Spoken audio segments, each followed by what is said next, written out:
Get more out of life. Go out to a movie.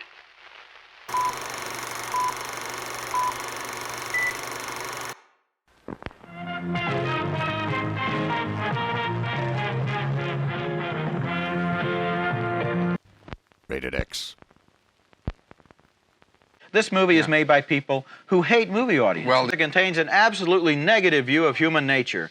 It's just a series of teenagers who come on screen, say a few words, and then they're hacked to pieces. And after you've sat through a dozen or so of these films, as Gene and I have unfortunately had to, they all fall into the same pattern.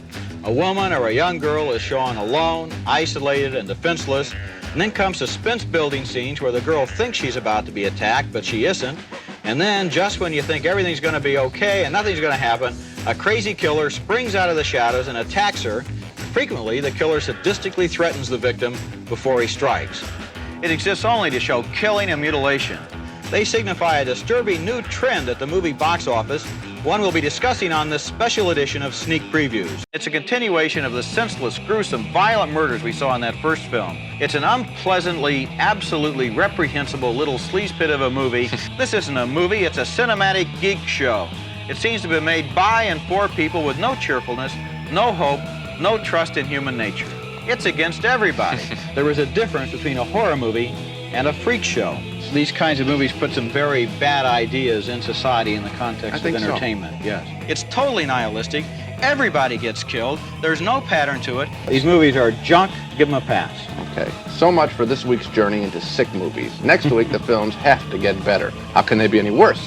As we explore this trend, we will not be showing you extreme violence in these movies. We've picked scenes that only suggest the violence. We want to inform you, not offend you. The movie is so cynical. It's simply a series of mutilations and murders. And shots, repeated stabbing shots. These are not the kinds of movies where they have nice private little screenings for the critics. And to sit there surrounded by people who are identifying not with the victim, but with the attacker, with the killer, who are cheering these killers on, is a very scary experience. Yeah, the movies are played so that they really are in favor almost of the killer. And really, in this film, we see a guy have a shotgun put to his face, and you see the scalp blown against the wall. What a way to go. Let's face it. Now that's just junk. Vulgar junk, and I think the film is full of it. We finally get the guest appearance of Jesus Christ standing there like a stained glass window, and we get all this, and I think it's almost sacrilegious to bring that in. it's the same movie shot after shot. I've always been opposed to censorship. That's not the case with the other films that really address themselves to the lowest possible common denominator. That is the most violent, extreme, grotesque, nauseating R-rated picture I've ever seen, and I just don't understand how the R rating has grown so large as to include these films, which in my opinion go right off the map of any kind of good taste. They have no idea. The reason the film offers nothing new, just repetitive shots of the killer and his disgusting chalky face popping into view, usually in the background, saying nothing, and slowly, steadily stalking his victims, waving a thick knife. This worked once, not this time.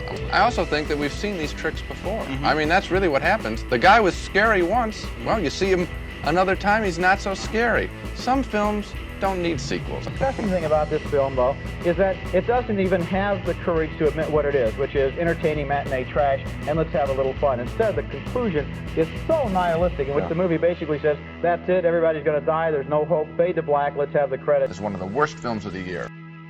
But we leave asking ourselves, in the immortal words of Peggy Lee, is that all there is? Exactly. It's a real letdown at the end of the film. I think the film is lousy for all the reasons you mentioned, and let me name a couple more.